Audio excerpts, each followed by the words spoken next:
Papa, maman, mbote na bino, sango malamu ya moyo omoni na mesa, ba visa kili wenze ba visa nde agence Smart Consulting, bosa na biso confiance na $500 ya pamba, ozo matavion, ozo kende Turquie, tembeza te bino bozo mona ba visa ya moyo itandami, kutu mususu ezoya deja ba visa ya moyo, awa tozande na lizi baya ba visa, boya ebeli bosa na biso confiance, na $500 ya pamba na Smart Consulting au Keno Turquie.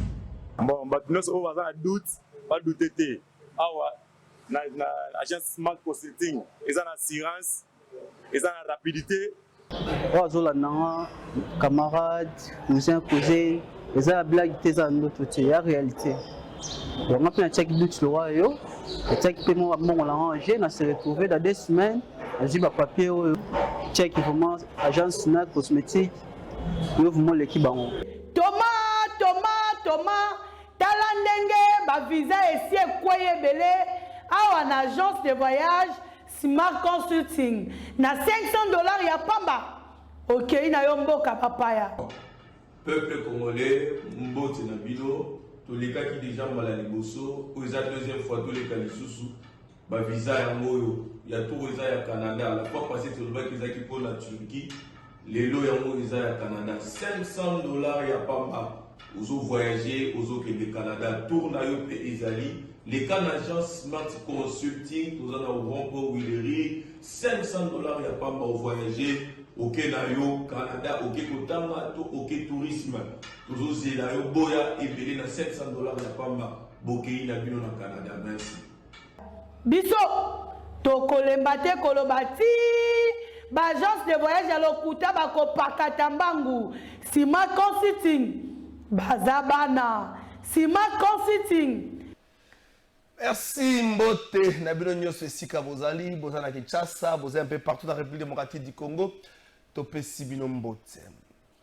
Mercredi 8 juin 2022 République démocratique du Congo héritage à Belge Batika la Bisoté République démocratique du Congo héritage à famille Kassavou Bouté République démocratique du Congo héritage à famille Mobutu T et à famille Monsieur Laurent Désiré Kabila T et à famille à Joseph Kabila T et à famille à Félix Tshisekedi T héritage na bango T à famille République démocratique du Congo la mboka ba congolais nyos je veux comprendre yango beaucoup ça l'exigeait pas bato bazo kambabino le roi nous te comprendre yango to komona ba congolais bazo continuer ti lelo koyembela ka bato ba parti politique ba konza ba parti politique ba nzembo mutasali parti politique na makanisa ko bongisa mboka bozo yendera epona nini nanu ba congolais to ba kilo ba vanda ba mituna likambo wana te mutasali parti politique pona ko bongisa mboka selon ye po bongisa mboka mais bozo yembela na kombo na epwane bino bosungo ka na France parce que bazo yembela Marine Le Pen bazo yembela ene bino yembela ka bato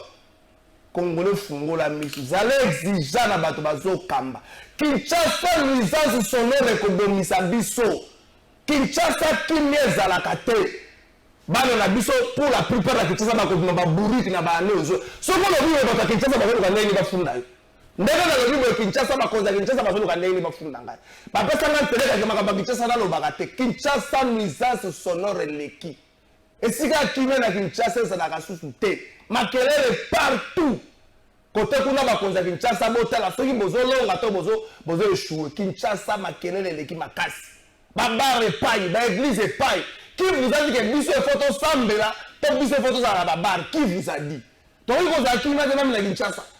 Elle mutu na ndaku ne makelele ki makasi ono bate. Soko lobi we batali yo.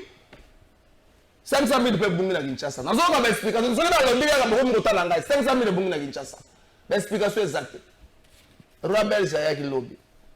Pour la donation chole, Belgique et 5 biso pardon. Mon seigneur donation chole. Belgique et 5 biso pardon na makamnyo so basala biso. Mais le but au-delà de ça, Belgique il faut accompagner biso. Malgré le fait que tu es indépendant, tu as des difficultés, il y a décoller.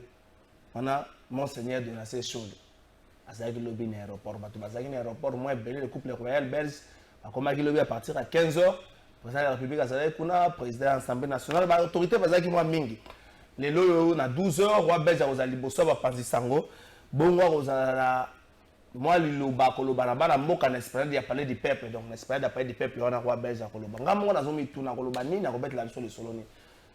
nazo ndenge na roi belge na pesi mbote na ba mongo andeko nanga ba mongo na pesi bino mbote au moins histoire na Congo bokota est-ce que tout le bokota ndenge bokota na 60 tout le bokota na histoire ya Congo na lobi na ngai lokota na pesi ka mbote na ba mongo eloko nini ezalaka la base ya embouteillage na ville province ya Kinshasa pe nini ezalaka la base ya ba embouteillage eloko nini pe nani eloko lokola matériel to nini pe nani lokola batu bazalaka la base ya ba embouteillage na Kinshasa bandeko ba chauffeur ba lancé opération moko en collaboration avec l'ASBEL les Kinois opération futa mbongo na banque kopesa mbongo na policier na nzela te niveau makelembe ko kufa IG à la police IG ozawapi avant na kende na kofungola téléphone pour na likambo embouteillage lelo nani pe nini ezaka la base embouteillage na Kinshasa na atelier moko ASBEL les Kinois salaki j'avais compris une chose et pas il y a patron il y a équipe il y a police d'appui na PCR alobaki boye ayebisaki biso boye omoni à part PCR na nzela soko moni unité mususu ya police eko telemisa yo na nzela ozaki yo conducteur tuna unité wana babenga ngoni ordre de mission tuna ye lokasa nini aza nango po asala musala wana soka aza na lokasa te yebisa makambo etali yo te yebisa yango tout poliment kofinga ete kosala eloko te to yebisa yango poliment mais soko moni police a télévision okima te télémanan et puis tout naie problème non nini likambo non nini mais so déjà PCR yo mutanzele télévision téléma pe yo kama kamuni PCR akoyebisa na o va passer vers donc ba menga ba inte d'appui au PCR so que télévision tout naie obeta li solo penza mingi ya Kinshasa likambo embouteillage to ko vendre la penza wana. Est-ce que les chauffeurs peuvent monter à la base de l'embouteillage? Bon, officiel, on va chaque jour laisser passer. Jeep à la police, Jeep il y a FRDC. Au moins, moi, c'est moi, la musala outil Wente. Tombe ici, Bakala. Contre la sens unique, mambo bakei. Au moment où le léopard, on va le libosoter. Parce que l'entraînement, contre la sens unique. Attends, réel, on va gagner. Pour moi, la sens unique, on a Willeri. Réal est où gagner. Mais on a le par. N'importe quoi, tu vas comprendre la bino. Bon, regarde le problème, on va te le belaga bino, ma belle à 74. N'importe quoi, tu vas continuer à comprendre la bino. Boko beta, le seul boko beta, la bino, ba congolais ba lembi, ba boko beta, po beta la bino. Ma ba mozo de la bino, ba congolais ba za kuna na katita. Ba congolais bele ba komi ko mona makambo na bale, to tshana stop na makambo. Soki to ko organiser côté to tika. Po ndenge na tala ba ninga ba zo beta lobby, na tala cap vert zo beta lobby. Atari bango.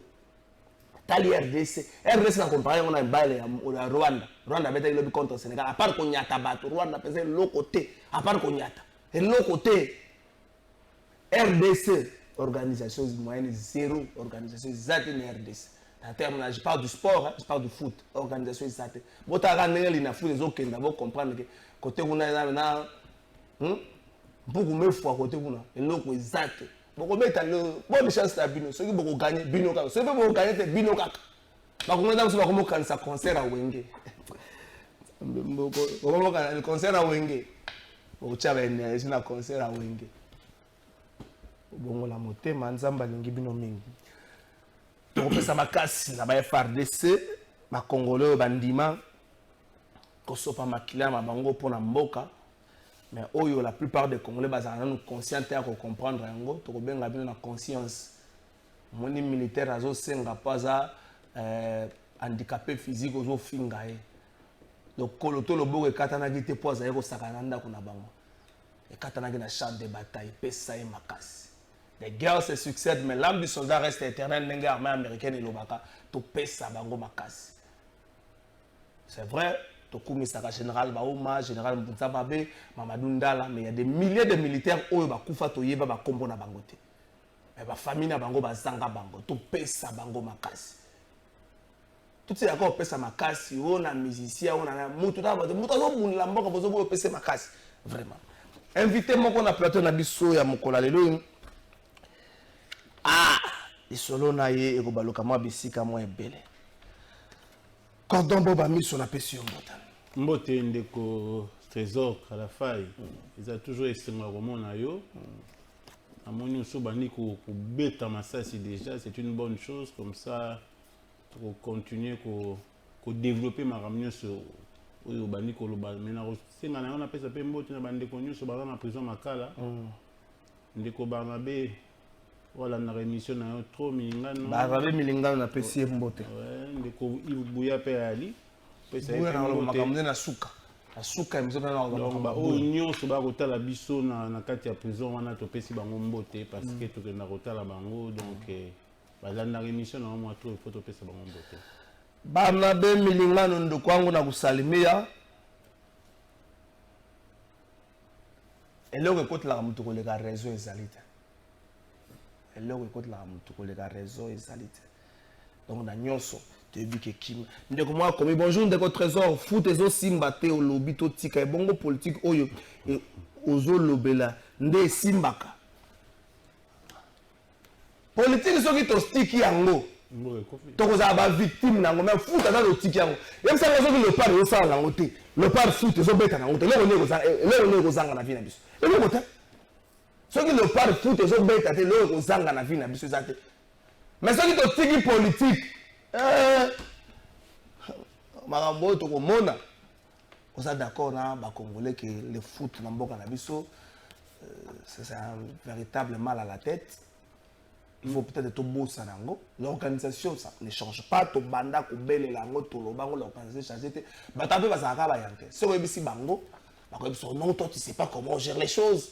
So ici ba to rompo ou les ça na forme te même il lamba qui so baso beza ko tout moi avec rompo ou les so non toi tu sais pas il connaît pas la gestion de la chose publique tu sais pas comment gérer rompo ou les même qui so baso beza bien et ndenge mo na foot mboka na biso so ko ebisi ba to te ayebe no côté ba so ça va ko ba bilobela mais so simba te tout congolais que foot na Congo eza na niveau équipe nationale eza na niveau ba championnat na biso simba to tsa pose to vanda non moni biso ezo sala biso pasi parce que moni batoko biso toza na administrateur na dernier club motema pembe ndenge lobby makambo ya bali comme na tellement ya pasi que normalement dans d'autres cieux ceux qui makambo ndenge on il faut ba démission et ça là mais culture à démission na mboka na biso ezate problème peut se poser en wana les gens doivent être capables de démissionner sur makambo ya te to mekabatu mususu foot lelo eza eloko esangisaka ba congolais nyonso omona soki léopard et beta partout na bato ya vita bato ya imana ya bilima ya renaissance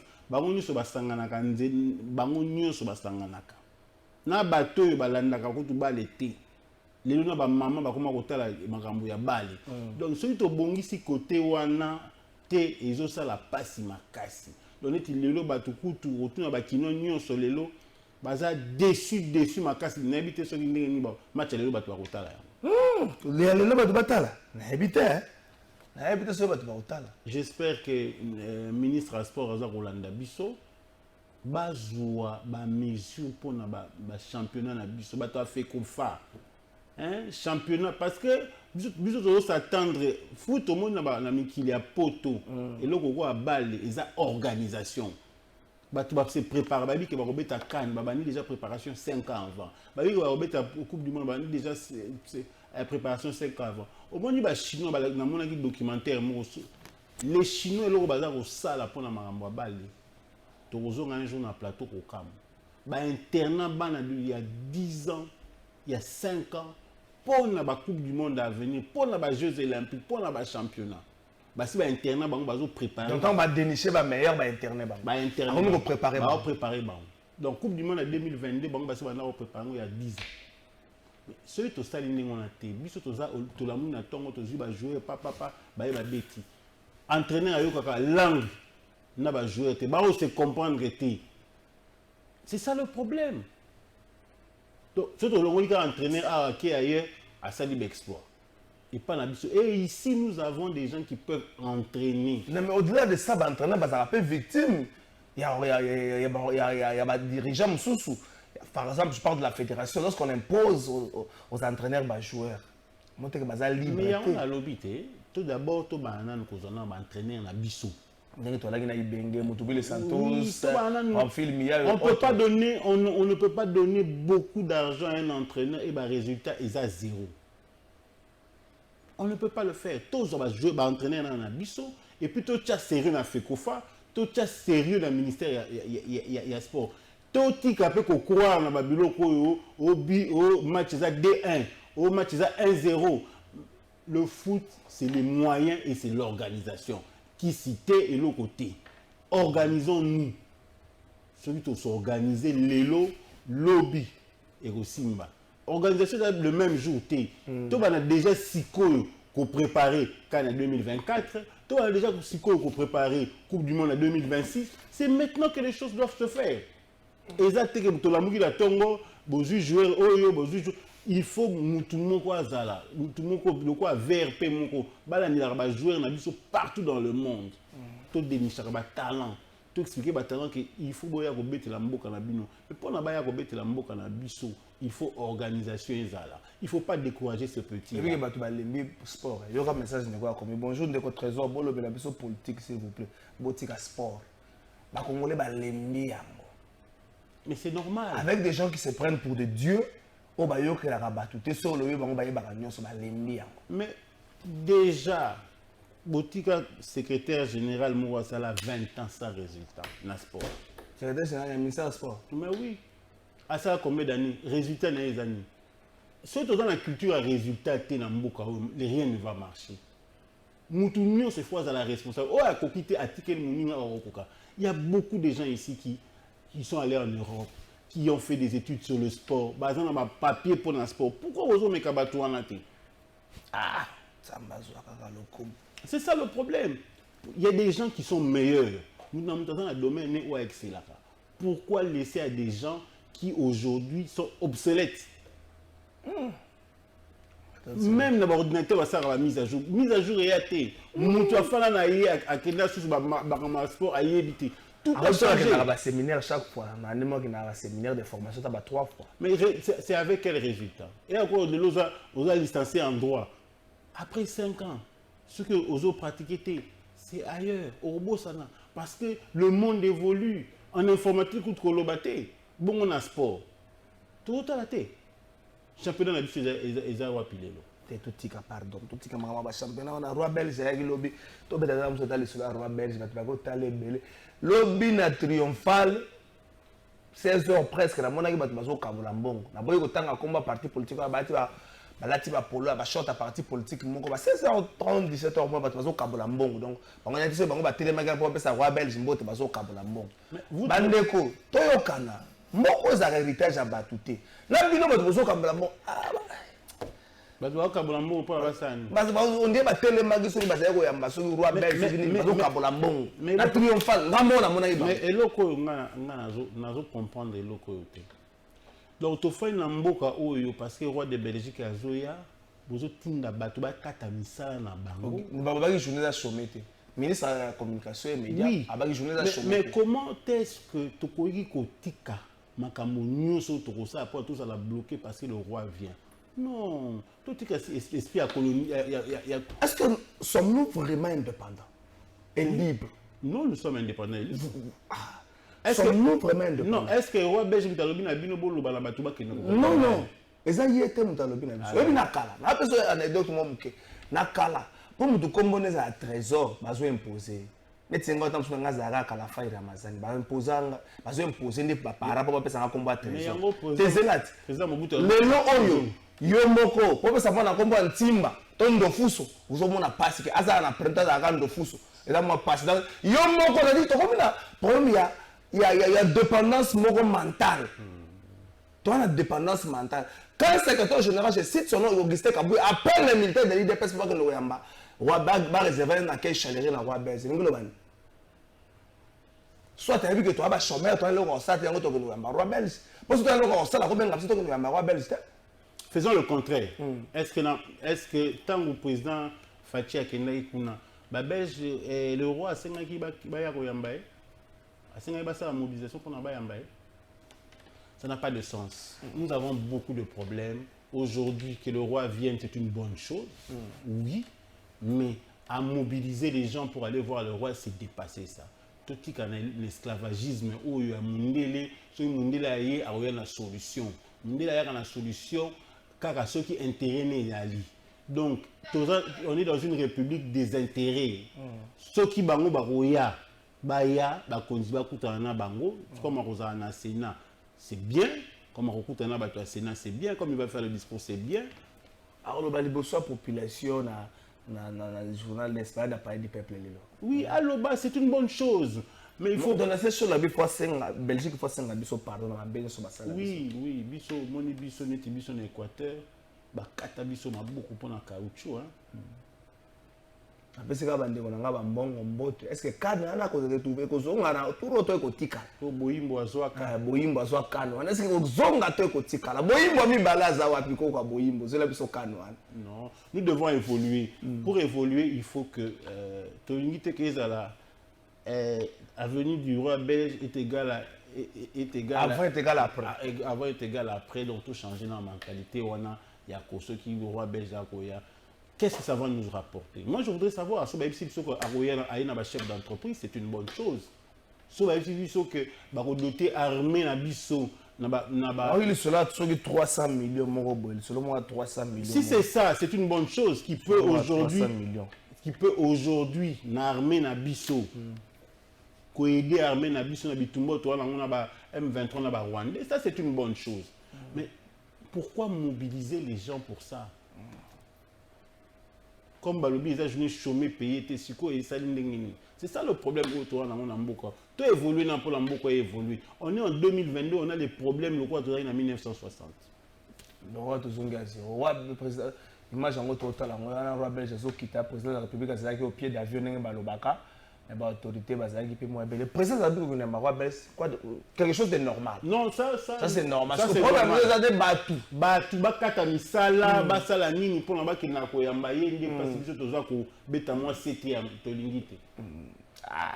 Nzamba sunga roi belge. Ezaka mboka banoko na biso akala to ana mabeto salana to senga na ba pardon. Merci Alva Image. Na image wana merci na na tribune moko na kotanga na communiquer moko meto poussa nani penini za la base ya embouteillage na ville province ya Kinshasa bandeko ba chauffeur ba congolais na fungola téléphone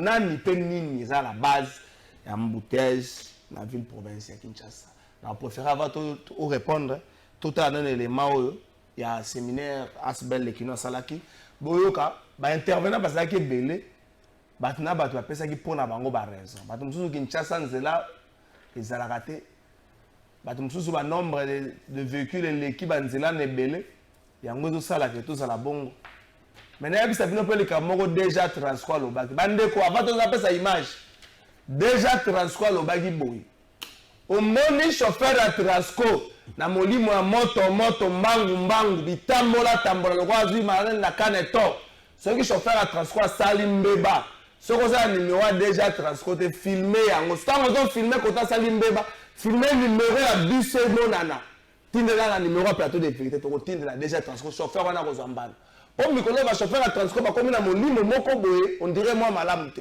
lifuti pe bozo zo ba arrière pe bazo bunda na basilisa. Donc l'évolution quand les foot ezali. Le reste, bon ça la neme musala. Au moins je vais à transformer ma carte na demi terrain. Qu'on y aura maté filmer yé. Tu n'as pas image jointe au retour déjà transco à Ozambanda. Toke na riche. C'est la salle de fête Marie-Reine de la Paix dans la commune de La Gombe qui a servi de cadre pour abriter les travaux de cette conférence. Plusieurs autres sous-thèmes ont été développés au cours de cette conférence, parmi lesquels les problématiques du transport à Kinshasa, l'incivisme routier dans le transport public ou encore la réglementation routière. Pour le coordonnateur de l'ASBL Lekinois, Bob Amiso, pour lui, plusieurs mots sont à la base de l'incivisme routier à Kinshasa. Un Kinois ignore que la métamorphose des grandes artères de la ville de Kinshasa en jungle où les chauffeurs, conducteurs de motos, certains piétons, voire les roulages se livrent sans vergogne à des actes d'incivisme, symbole palpable de la dégradation de la conscience et de la responsabilité collective dans le domaine de la circulation routière. Il ne se passe pas un jour sans que nous assistons à des embouteillages monstres. C'est en raison de ce sombre tableau que nous avons initié ces assises pour tirer la sonnette d'alarme sur ce fléau qui embrase les Quinois. Le DG de Transco, Chief Chipamba, qui a pris part à cette conférence, a remercié les organisateurs d'avoir réfléchi sur la problématique des embouteillages à Kinshasa. Je dis merci à l'organisateur de cette activité parce que pour faire 1000 pas, pour emprunter ce mot, on commence quelque part, c'est le premier pas qu'on est en train de faire maintenant là. C'est de réfléchir sur la problématique des embouteillages. Et il m'a été demandé de nous entretenir pendant près de 15 minutes. Les organisateurs de cette conférence ont promis d'approfondir leurs réflexions afin de faire des propositions concrètes sur comment mettre fin aux embouteillages qui rendent difficiles les déplacements à Kinshasa. Merci Alva Image. Papa Trésor, bonjour. Couple roi belge et baye ko sokola makila ya ba congolais oyo batangisa ou soit baye ko senga biso pardon pour la mort ya Lumumba batika biso topema parce que tout ne marche pas. C'est maman Bibi Saïdi. Ah, tout ne marche pas. Maman na losambo zo simba ba église zo botama ba pasteur ba osala ba pétage nenge ba mesana donc bakamuso ezo simba nango motema mabe mpe ezokola ya bacongolais jalousie ezokola ene ezobakisama mafinga bozo multiplier ba stratégie za makambo ezokola mais soki bino mobotala makambo ezokola ya nini mwana moke ya 10 pour lakisa ba verset biblique mais ata formule moko mathématique ayebi te et vous trouvez que vous êtes dans un pays normal mwana moke ya 10 tala ba verset biblique botonisi na motuna mais formule mathématique ata moko ta yebi a vous allez inventer lobi to osuka mosel à David lobi histoire la Bible basi ba combien Boba miso na image wana olobi ba chauffeur balancer opération futa mbongo na banque kopesa chauffeur policier mbongo te bino en collaboration na bato nyonso basala ba exagérer nyonso nzela parce que zaka ba chauffeur ta bande ko moto na séminaire même bande ko moto balaki ezanga ka ne bato ba puswa na séminaire wana à certain moment ah ouais, c'est vrai que parce que le qui va exagérer oui, mais ça qui va te pousser. C'est vrai que ton boss na ki bango. Comme ta pousse moi quand a créé un bouteille pas mais tala mabaye belé. Ouais, il fallait oui, on peut idée, il fallait. Il était important en tant que Quinois to bengisa ba to nuance ba exagérer de route parce que problème ou phénomène ou et a embouteillage biso nuance to za victime nango. Alors il fallait tout bien ça bateau pour un tout solo là ba motard papa oui ba bien ba oui ba bien ba motard bateau nyonso ou ba chauffeur mais ce bozali ça qui n'est pas chauffeur ba officiel là ça représenter ka bato basanga ki bozali ba chauffeur taxi mais ali bande ko ba mulaka mais bozali ça ba chauffeur ba officiel ali ba chauffeur associé ba chauffeur ba ministre par exemple à chauffeur associé ba chauffeur ba association. Mais pourquoi vous avez à la base à l'embouteillage? Non, tu bêta qui ne c'était parce que nous ba colonel bazala qui wana PC na tu bêta c'était pour dire que bateau bazo créer pe embouteillage ya makasi et ça ba officiel ba autorité parce que bango na ba gironphare bango bazalaka na ba kota sens unique tu bêta qui c'était pour na ba lobaki pour na embouteillage pe ici là. Il faut que l'État, l'autorité de l'État, bango pe bala nanzela. Na mikila poto eza rare. Au mona. Mokonzi a joie sens unique to a changer bande. Eza la kate kutu. À moins que ba policier bazo ke ndukanga muyibi, à moins que urgence moko ezo sala ke moi chef de l'État a un problème, mais sinon ça la maraté. Mais awa moto nyonso azana yango omona libanais et puis a che policier à côté na sens unique yango tokendaki pe kozwa otuna moto nini azana droit ya kozana na gironphare to ça qui ba recherche nani yango yo na la kiso ba recherche o to sali moto nini azana droit ya gironphare ba komi awa président vécu de pointe moto azana nini Premier ministre, Azana droit gironphare. Ba ministre nyonso ba na droit gironphare te. Ba ministre nyonso. Moko ta na droit gironphare. Yango bazolo ba. Président zo ngwa. Ba recherche tozo sala. Ba ministre nyonso ba droit gironphare. Ba droit gironphare te. Ba tchebi to kuna ba nombre ba policier ba nango. Ministre tout court, combien de policiers? Premier ministre tout court, Tokeyawa. Yango Zela. Premier ministre, droit 38 policiers plus un véhicule de pointe gyrophare. Vice-premier ministre, 30 policiers plus gyrophare. Ministre d'État, 30 policiers plus gyrophare. Ministre des Affaires étrangères, 30 policiers plus gyrophare. Mais la société, toi, on a des policiers barozanga. Ministre, 30 policiers. Mais na barumbu insécurité ali. So aucun société, autour bango effectif est moins. On a kana kabino. Ministre tout court, 10 policiers, pas de gyrophare. Si vous avez un ministre d'État, un vice-premier ministre 30, on a tout court 10. 10 policiers, mais pas de gyrophare. Si vous avez un ministre Belebo, il y a un souciat. Tous un problème, insécurité, moi, côté na barumbu, il y a blague. Insécurité, bah ben un jour on a quel souciat na tout na, bah le effectif est moukier. Mais toujours constater ah au moins on a 30 policiers, on a 10 policiers. Alors rappelle sonité. Donc tout le monde va tout. Donc non seulement Mbogo une grosse partie à budget et pour le fonctionnement, une grosse partie à ressources humaines et à Mboka Nabiso et comment on peut pour aucun là-bas. Ah, toujours la couleur effective à la. Attends, ok, vice-premier ministre, vice-premier ministre, ministre intérieur, vice-premier ministre, ministre et à fonction publique, vice-premier ministre, ministre affaires étrangères. Parce que combien 3 toi vas ici voilà. Vice-premier ministre. La ministre d'État, parce que 3 sur comme ça c'est plus de 100, presque 200 policiers. 200 policiers. Donc au Tchèque président va Sénat, au Tchèque va PDG. Au Tchèque au moins un problème toi non. Mais ngai va benga na barumbu insécurité comme totale. Pour que la société balobi na biso effectif et amuki. Non c'est même effectif mindu qui pèse à terre. Donc on comprend. Na lemba bebet lenga li sur na biso ki ba bongisi baza soki na entre 3 ou 4 armes. On a beaucoup mais c'est entre 3 mais moko ezali policier moko yaki na mundu ki na ye. But na ye na ngona ndenge na ye na ngona ndenge na ye. Nzambe yokela biso mawa. Basete ba metela ka yesu ne kuluso utaka wate. Yokela biso. On bato baza na droit à gyrophare.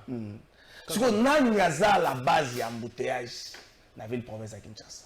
Penini, pour nani ka lokola motuté mais nini lokola eloko. Non mais les avis ont été partagés. Hein. Ouais. Donc au moni bata PC baboka ki bal et pas ya ba chauffeur baboka ki bal et pas ya ba mota ba wewa. Ba wewa baboka ki bal et pas ya ba unité de contrôle unité de contrôle ba roulage. Donc ils ont partagé. Il y a encore un problème, c'est les parkings. Ok. Maintenant, Willery. C'est là que la part responsabilité. Toujours les parkings. Maintenant, Willery, parking ou à chauffeur va se plaindre. Parking n'a pas Willery. Non, pas Willery. Côté gauche ou droite, on va bon part. Na droite, on va passer par sur les outils, tu peux à droite. Ministère de transport, il y a ville province de Kinshasa et c'est les bons parking. Ok. Mais ça va partout. Et dans la salle, à Seco, l'association va chauffeur, c'est plein équipé. Non. Il y a désordre et motard. Et les motards disent qu'ils sont victimisés. Donc, et puis encore un problème. Le problème est zéro trou. Il faut passer la bise. Non. Il n'y a pas de problème. Mais trésor, tu as biso tozali, biso ba kinois, tu as côté à l'État. C'est-à-dire que tu as salama. Il y a des gens qui ont fustigé ni. Tu dis non. Toujours relevé à un problème.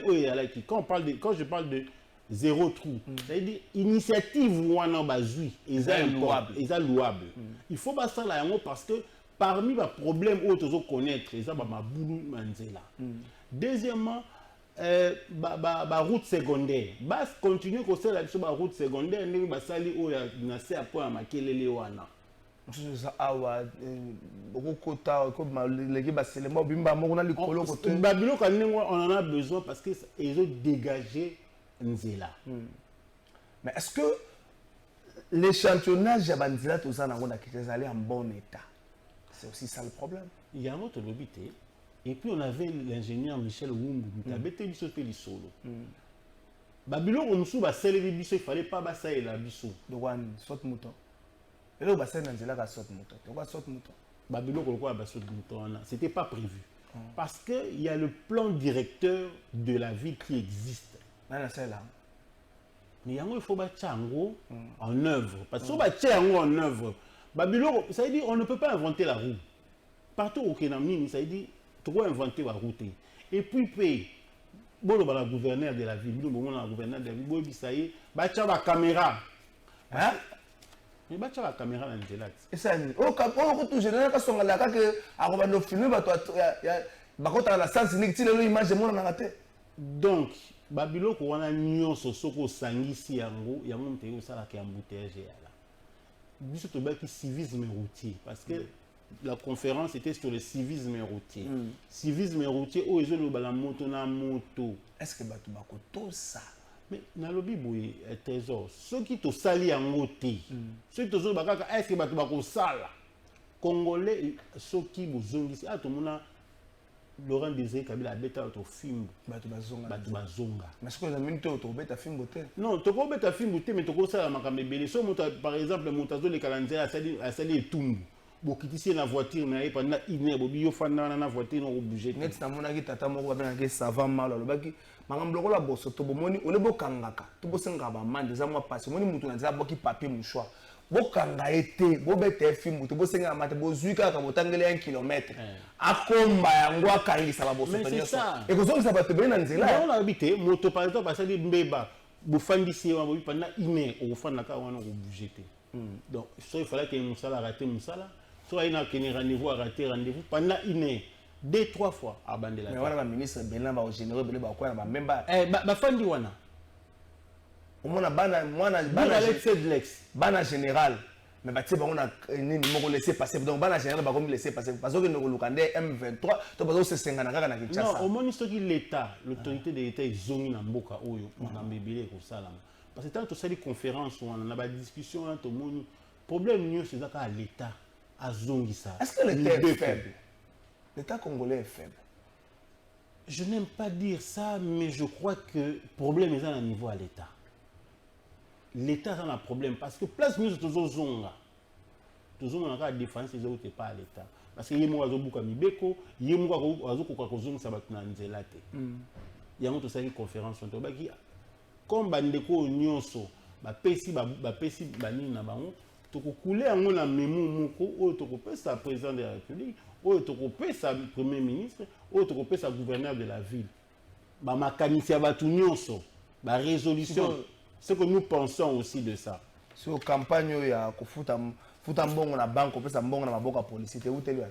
On est à SOFA, association de chauffeurs à Kinshasa, pour dire que au lieu, pour mieux revendiquer, mieux vaut que les chauffeurs foutent un bon à l'État qui va payer ça. Police a un bon à Fourière. Attends, bon à Fourière. Un bon à Fourière, c'est côté de l'État. Ça veut dire que lobby, c'est tout le monde, les boulous, na 24. On peut réclamer, on dit que biso to pesa rambo on a biso. Tant bokanga biso bosala biso ni to futra ba pa kuna biso bokanga biso na nzela ekendaka wapi. Mais c'est bo pesa rambo na ba individu. Police a cheli police a kalu fungula par exemple ba bombelo mutu akuna ko futa nyoso na leto ile bango jeton. Hein? Oui. O ko futa nyoso na leto ile bango jeton. Mais oui. Ah. Ala yo mutu zoloba ba rolukelo kombo moko boyi. Non mais comme mais au rotanga na mibeko. Tu inventes la route, so ba biso non contravention boy. To tangit. Wana il faut que senga na IG l'inspection générale la police ça la musala makasi pona ko landela pe police ni nyoza ya ko tengama. Wana il faut vraiment que senga na IG ça la musala moko makasi. Mais est-ce que campagne ngwe bandi to bo commune bozaka na makanisi? Non, campagne c'est bandit, bah chauffeur bah c'est bandit campagne, biso toujours accompagner banque à la campagne. Non, ngala ba no filmer ba chauffeur ba pesa ba policier mbongo na nzela. Bah biso bango ba yaki pa na biso ba bino les kino ba marambo bino bozo ça la situation na bino ça marambo ya bien, to lingi bo accompagner biso na campagne wana. Comme tout ça qui civisme routier, to bino oza appelle mécanicien malamu, Ils ont na cadre de civisme. ils ont na cadre de civisme routier, nous vous accompagnons dans cadre ya campagne wana. Yango toujours accompagner yango toujours les la émission toujours beta CT pes futa mbongo na yo na banque na maboko ya roulage te Nazo fungola téléphone nani yaza responsable ya embouteillage na ville province ya Kinshasa pe logo nini eza responsable kofinga te boyebi principe kofinga te yo lobaka ka nani pe logo nini ndeko trésor awa na prison centrale de Makala ba soldat il fallait bakengelaka boloko me bakoma kokengela mituka eza pasi ngai te message yango nayebi te mituka ezalaka na prison Makala mituka ezalaka libanda nayebi te soki mituka ezalaka na parking nayebi te ngai nalobi eloko te nazotanga ba message boya kotuna ngai awa yo olobaki boye. Bonjour plateau de vérité, nous signalons la mort du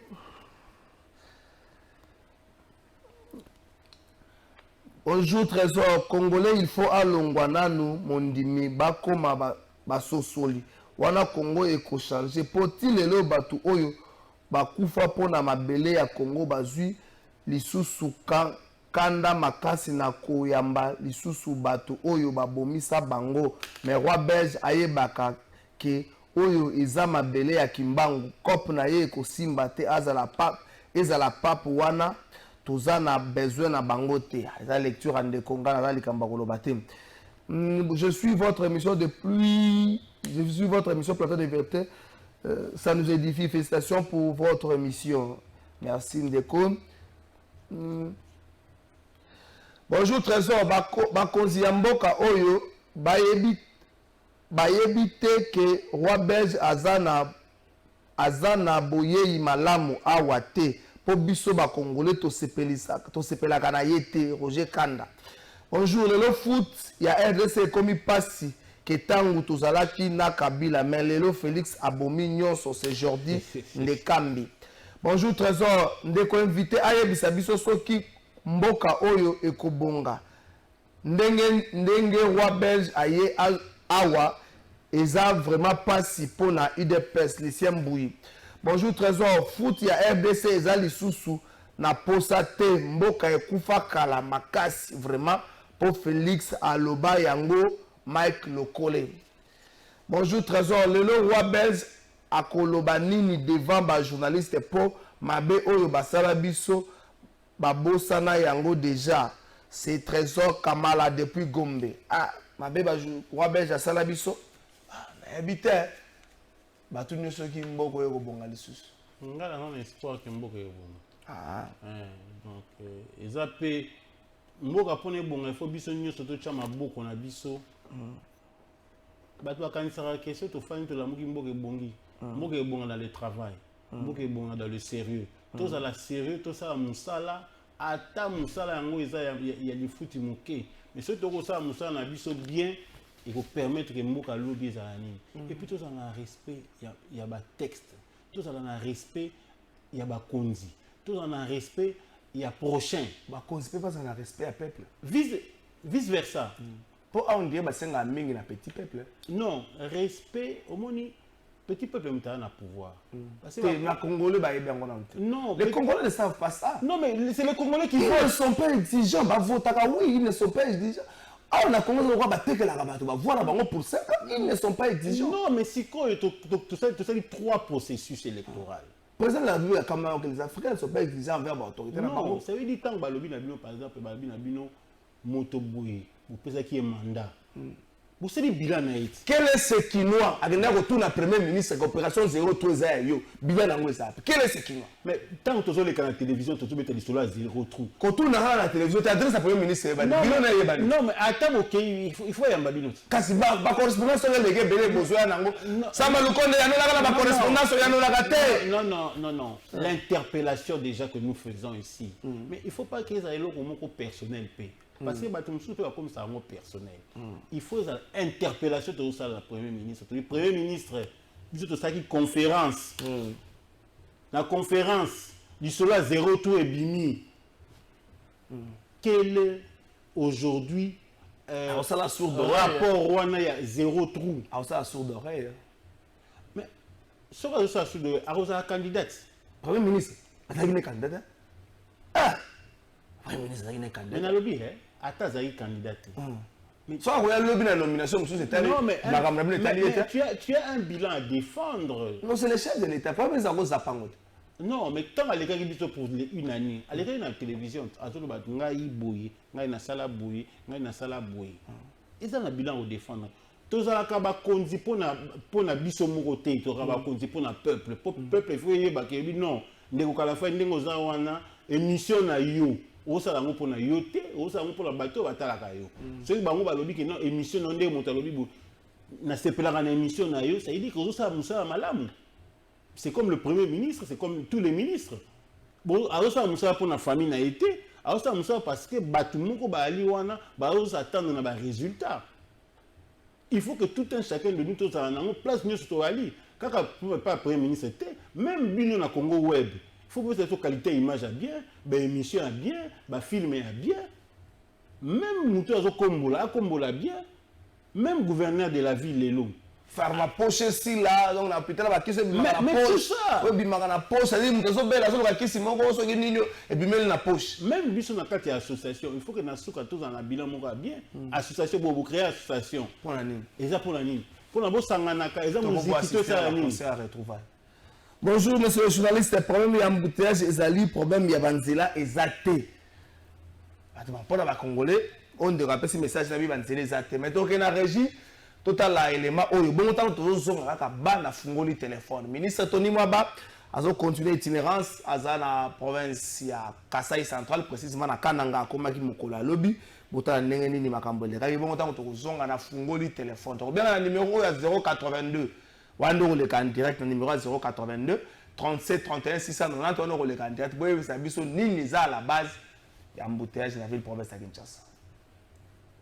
C'est par le régulier de la compagnie aérienne Gomer que le ministre de l'enseignement primaire, secondaire et technique, le professeur Tony Mwaba Kazadi, atterrit à l'aéroport national de Lukando, dans l'ancienne capitale de la grande province du Kasaï. Le numéro 1 de l'EPST va rencontrer les directeurs provinciaux de l'EPST, Proved, les inspecteurs principaux provinciaux IPP, ainsi que les directeurs provinciaux du service de contrôle et de la paix des enseignants d'IPROSEC de 10 provinces éducationnelles constituant l'espace Grand Kasaï. Objectif, faire un état des lieux de son sous-secteur et palper du doigt l'application de la gratuité de l'enseignement primaire, vision concrétisée du président de la République, chef de l'État, Félix Antoine Tshisekedi Tshilombo. Notre visite ici au Kasaï central, dans tous les cas, c'est tous les grands Kasaï, tous les cadres provinciaux du Grand Kasaï qui se sont réunis ici dans le cadre des itinérances que les ministres de tutelle, que je suis en train de faire, comme on l'a fait dans les Grands Bandundu, dans le Congo central, on a été à l'Équateur et aujourd'hui on est ici dans le cadre de cette itinérance qui nous permet de faire un état des lieux de notre sous-secteur dans le Grand Kasaï, palper du doigt tout ce qu'il y a comme réalité et échanger avec les cadres provinciaux par rapport à tout ce qu'il y a comme difficulté et enfin donner des orientations. Les élèves venus de tous les 4 coins de la ville de Kananga se sont amassés le long des grandes artères de cette ville afin d'accueillir celui qui matérialise la vision du chef de l'État. Pour ces élèves amassés le long de la route, c'est l'arrivée de celui qui a reçu le mandat du chef de l'État, Félix Antoine Tshisekedi, pour leur permettre eux aussi d'aller à l'école.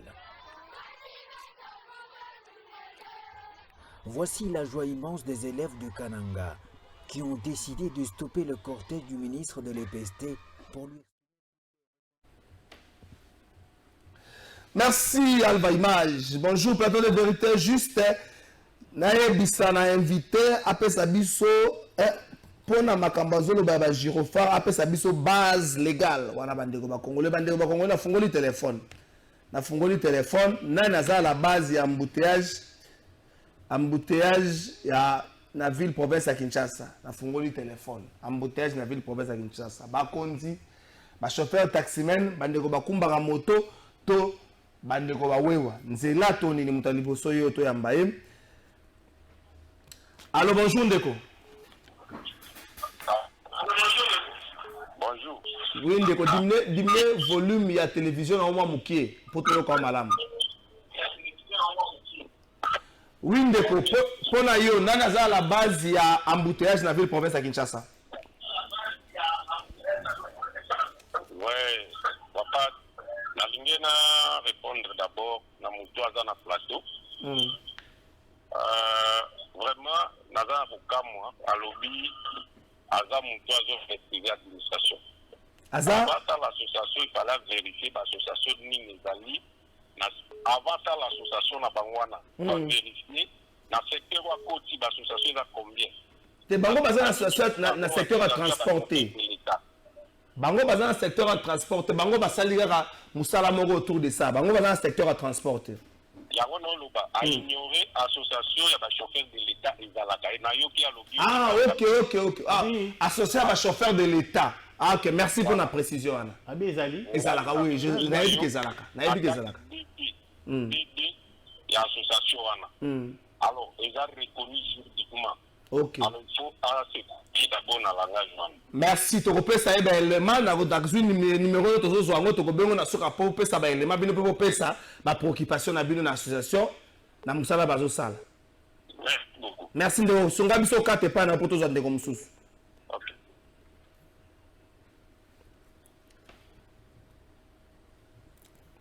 Allô, bonjour. Bonjour. Ndeko dimne volume ma télévision na poto ko malamu. Allô?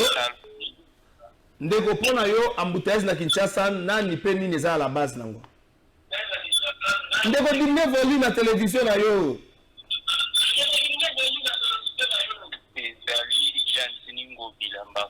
Merci. Ndeko soko bengi biso volume na télévision eza na C. Nani pe nini eza à la base ya embouteillage na ville province ya Kinshasa. Motune eza yangwana. Allô, bonjour. Allô, bonjour. Demandez quoi bipé, na yebite so crédit comme na moi problème. Ba oyo ba nini matate bande ko na WhatsApp. Ah bande ko WhatsApp ba ko nyoko ma. Allô, bonjour. Allô. Oui, bonjour Ndeko. Bonjour vieux. Boni. Oui, ça va. Nani pe nini eza la base embouteillage na ville province ya Kinshasa. OK, monsieur le journaliste. Na linko yebisa na Ndeko ko aza na plateau que eza ne loko mususu ezo créer embouteillage. Premièrement, eza l'entête c'est le gouvernement. Parce que le gouvernement soka vandisi ba didier ma camion so. Apesi na ministre ya transport. Kako bongisa banzela. Ya que embouteillage ezo se créer par rapport ya embouteillage balancer zéro eza wa. OK. Donc pour le gouvernement, merci Ndeko. Merci Ndeko. Allô? Allô? Bandeko WhatsApp kala mingi te bandeko WhatsApp bonyo kama. Allô? Bonjour Ndeko Trésor. Bonjour Ndeko. Pona yo embouteillage na ville province ya Kinshasa nani pe nini eza à la base nango? À base nango eza biso mo ba congolais éducation eza te tala biso ba congolais on éducation te ta ba chauffeur ndi ba finga ba tunanzela est-ce que éducation ezali penza l'état ba biso ba chauffeur ndi kona biso ba chauffeur na ba wiwa. Éducation eza te base nango eza biso mo ba congolais eza l'état est-ce que l'état aussi ka ba bureau ba ko diké biso nanzela. Merci Ndeko. Bandeko WhatsApp bonyo kama. Allô? Tozo kata dans une minute. Allô? Bato balobi gouvernement, bato bele balobi gouvernement, moko kaka lobi éducation, tous appel aux avant-dernier. Allô, bonjour. Allô, bonjour. Oui, bonjour Ndeko. Pour Nayo na Kinshasa, nani peni neza à la base d'embouteillage. Base d'embouteillage na Kinshasa, ils ont régi na makambo ebele. Tout d'abord makambo nzela. Makambo ya classeur ba roulage. Quoi carrefour entre les AT et puis les 4 exemples motocyclistes en désordre de gauche à droite. Donc, le gouvernement provincial prend la décision pour la réunion sur la réunion,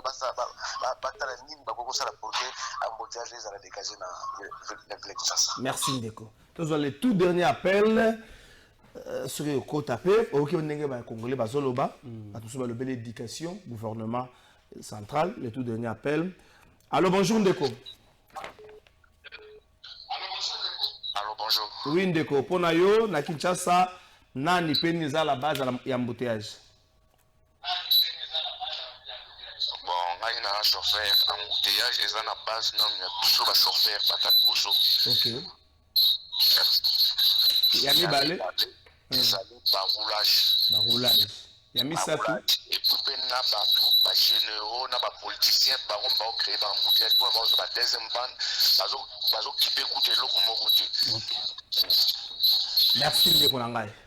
Pour la lelo ba appel Soukelia bon ba misoyoki batou. Donc on a rappelé qu'il y a une association de chauffeurs officiels, association Zalaka, pour intégrer bango pe na démarche ça bon parce que baza pe na makamba koloba, mais na wetali ba raison pe ba cause ya embouteillage ba réponse ali diverses, gouvernement, ba chauffeur, donc comment tu as vu gouvernement pour éducation, ba chauffeur, ba officiel, ba ministre, ba généraux ba respecter ça c'était tracasserie. Et puis, il y a un carrefour entre ça. Dans une minute, sur le ban. Mais il y a un autre qui est civisme routier. Le civisme routier, il faut ezonga. Parce que dans le civisme routier, il faut comprendre que le rôle de bango nini za on entend ba ko tambola na nzela. Ceux qui doivent respecter le code de la route et l'État a tenu biso banzela malamo, je crois que tozolonga makambo wana il y a embouteillage. Et puis, tu as un chauffeur, tant que tu as un mutuka nao, tu finga te. Koloba mabete, il y a un décrit mauvaise éducation. Il faut battre la courtoisie routière.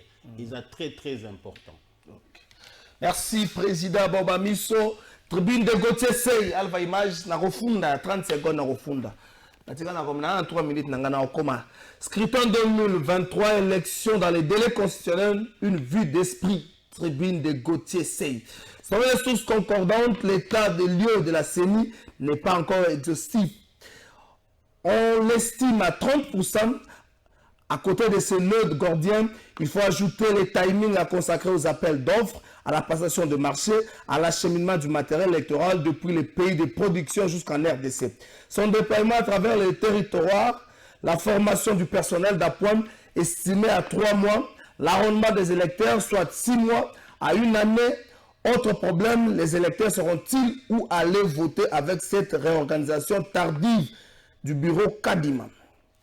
Les votants passent de 600 à 700 par bureau de vote. Il faut réimprimer les listes d'électeurs.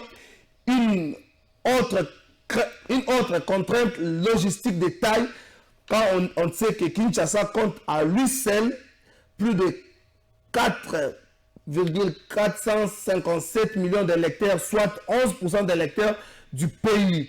Qu'en sera-t-il pour les restes du territoire national avec environ quelques 62 000 bureaux de vote? C'est pour ainsi dire que la tenue des élections dans le délai constitutionnel relève de l'impossible dans les conditions actuelles. Wana Gauthier Sey. Pour naye, n'enga peine le tableau tenir à l'élection dans condition oyo. Eza mwa muke likambo ya passe. So ngo tanga ngo kene na Netic News okutanga intégralité ya tribune wana ya Gauthier Sey. Communiqué de presse. Elle va imaginer ce qui s'en va. Communiqué de presse. Le vendredi 3 juin 2022, s'est tenue la 56e réunion du Conseil des ministres du gouvernement de la République démocratique du Congo. Un compte rendu officiel a été publié à l'issue de cette réunion. Il en ressort que le ministre des Finances, par ailleurs président du comité de stabilité financière, y a présenté un rapport qui insiste sur l'impérieuse nécessité d'une résolution ordonnée des différentes actuelles notées auprès de Afriland First Bank Congo démocratique dans la stricte application et exclusive de la loi bancaire par la Banque centrale du Congo. Aussi, la Banque centrale du Congo a été encouragée à prendre toutes les dispositions idoines pour protéger la stabilité du système bancaire et l'épargne du public dans le plus bref délai, conformément à la loi organique portant son organisation et son fonctionnement. La communauté des actionnaires d'Afriland First Bank démocratique tient à remercier le gouvernement de la République démocratique du Congo qui, par cet acte majeur, rejoint les préoccupations plusieurs fois exprimées des actionnaires depuis près d'un an en matière de protection de l'épargne du public, de la banque et du système bancaire congolais en général. Depuis le 1er juillet 2021, en effet, les actionnaires et les administrateurs n'ont plus aucun contrôle sur la banque entièrement aux mains de l'ex-DGA, M. Patrick Kafindo Zongwe, assisté de la mission rapprochée de la Banque centrale du Congo. Les actionnaires ont plusieurs fois décrié et alerté les autorités par rapport à une situation qui, par nature, ouvrait la voie à tous les abus au détriment de l'intérêt général. Les décisions du conseil d'administration du 21 janvier 2022 portant réorganisation de la banque et nomination des dirigeants pourtant actés par la Banque centrale du Congo sont suspendus à la surprise générale au niveau du Conseil d'État de la République démocratique du Congo. Cette situation paralyse la banque qui ne possède plus d'organes de gestion et de contrôle depuis plusieurs mois et jusqu'à ce jour, laissant ainsi libre cours à l'ex-DGA et ses soutiens au mépris de l'intérêt général et de la fiabilité financière de notre pays. Les actionnaires d'Afriland First Bank Congo démocratique espèrent que la stricte application exclusive de la loi bancaire libérera la Banque centrale du Congo, l'État du Congo démocratique et Afriland First Bank Congo démocratique, qui sont aujourd'hui les otages d'une guérilla administrative et politico-judiciaire ouverte et entretenue sans aménagement par l'ex-directeur général adjoint, pourtant désavoué et démis de ses fonctions par le conseil d'administration de la banque, et qui continue depuis plusieurs mois et dont l'impunité totale a posé des actes dans l'illégalité totale au nom d'Afriland First Bank Congo. Il convient de rappeler ici qu'au 30 juin 2021 et après les rapports de la Banque centrale du Congo, Afriland First Bank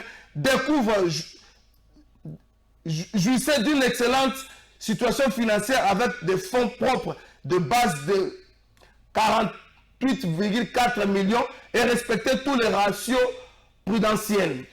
La prise de gouvernance s'amplifiera à partir du 1er juillet 2021 lorsque, alerté par les commissaires au compte de possibles malversations et face à un faisceau d'indices probants, le président du conseil d'administration suspend le directeur général pour examen approfondi conformément aux dispositions statutaires faisant suite à la plainte de l'ex-directeur général datée du 1er juillet 2021. La Banque centrale du Congo réagira le 2 juillet par le retrait de l'agrément administratif du président du conseil d'administration de la banque et ordonnera le maintien en fonction de ce ex-directeur général. Les actions restent vaincues que l'impératif de stabilité financière peut être préservé en ceci. La communauté des actionnaires représentant au moins 95% des actionnaires n'a épargné Bino Magamoussous. N'a limbo la Bino Soukona Mokuse. Na Afriland First Bank communiqué de presse aux Funda DGA, ex-DGA, c'est le bango Patrick Kafindo. Oyo, conseil d'administration, c'est l'Ongola Moussala, mais ils ont continué à exercer au détriment. Il y a battu au conseil d'administration, c'est Tata Mokozi Ekolo, na conseil d'administration, na conseil des ministres, et sous la Kalisolo, Balabalate, et qui n'était pas Moussala. Les aguets sera au fond, après au fond de l'émission ici.